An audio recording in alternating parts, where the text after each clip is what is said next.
Serial ये रिश्ता क्या कहलाता है कि आने वाले एपिसोड्स में दर्शकों को जबरदस्त ड्रामा, इमोशंस और बड़े खुलासों का तड़का देखने को मिलने वाला है।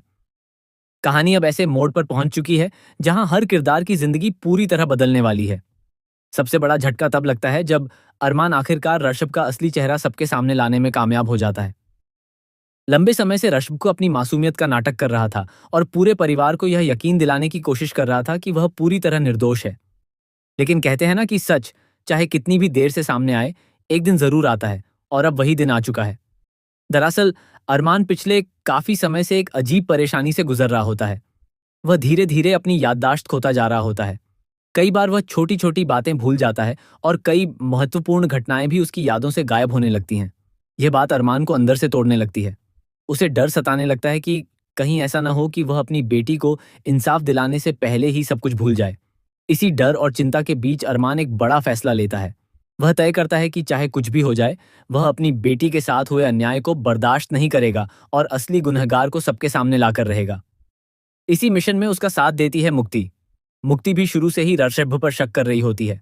दोनों मिलकर एक ऐसा प्लान तैयार करते हैं जिससे ऋषभ खुद अपने गुनाह को स्वीकार करने पर मजबूर हो जाए। हालांकि इस प्लान को सफल बनाने के लिए उन्हें अभीरा की मदद की जरूरत होती है। जब अरमान अभीरा से मदद मांगता है तो शुरुआत में अभीरा इसके लिए तैयार नहीं होती। वह मानती है कि बिना पक्के सबूतों के किसी पर आरोप लगाना गलत होगा।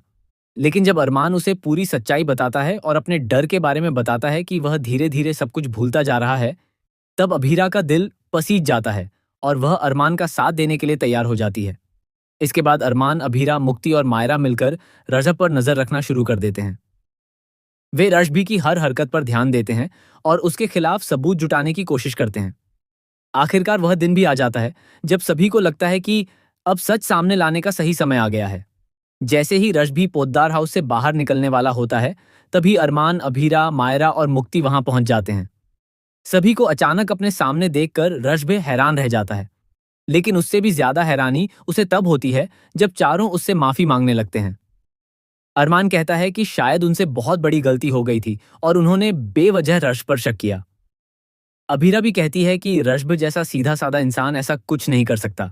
मायरा भी कहती है कि शायद उन्होंने उसे गलत समझ लिया। वे बार बार ऋषभ की तारीफ करने लगते हैं और कहते हैं कि वह तो इतना भोला है कि किसी लड़की से ठीक से बात तक नहीं कर पाता। शुरुआत में तो अर्षभ भाई इन बातों को सुनकर मुस्कुराता है, लेकिन धीरे धीरे उसे लगने लगता है कि उसका मजाक उड़ाया जा रहा है। उसका गुस्सा बढ़ने लगता है। आखिरकार वह अपना आपा खो बैठता है और जोर जोर से चिल्लाने लगता है। गुस्से में वह कह देता है, हाँ, मैंने ही मायरा का पीछा किया था। मैं ही वह स्टॉकर हूं। आखिर क्या कर लोगे तुम लोग? मैं कोई भोला या सीधा इंसान नहीं हूं। ऋषभ की यह बात सुनते ही वहां मौजूद सभी लोग हैरान रह जाते हैं। पूरे परिवार के पैरों तले जमीन खिसक जाती है। किसी को भी यकीन नहीं होता कि जिस इंसान पर वे आंख बंद करके भरोसा कर रहे थे, वही असल में इतना बड़ा गुनहगार निकलेगा। तभी अभीरा आगे बढ़ती है और गुस्से में ऋषभ को जोरदार थप्पड़ मार देती है। अभीरा कहती है, आज तुम्हारा असली चेहरा सबके सामने आ गया है। तुम बार बार खुद को निर्दोष साबित करने की कोशिश कर रहे थे, लेकिन सच ज्यादा देर तक छिप नहीं सकता। इतना ही नहीं, इस बार अरमान और अभीरा के पास ऋषभ के खिलाफ कई मजबूत सबूत भी होते हैं। वे परिवार के सामने सारे सबूत पेश करते हैं। इन सबूतों को देखने के बाद किसी के पास भी ऋषभ का बचाव करने के लिए कोई शब्द नहीं बचता। पूरा परिवार शर्मिंदा हो जाता है कि उन्होंने एक गलत इंसान पर भरोसा किया और अपने ही लोगों पर शक किया। सबसे बड़ा झटका दमयंती को लगता है। दमयंती को हमेशा से अपने बेटे पर गर्व था और वह हर परिस्थिति में उसका साथ देती आई थी। उसने तो यहां तक कह दिया था कि अगर उसका बेटा गलत निकला तो वह अपना सिर मुंडवा लेगी।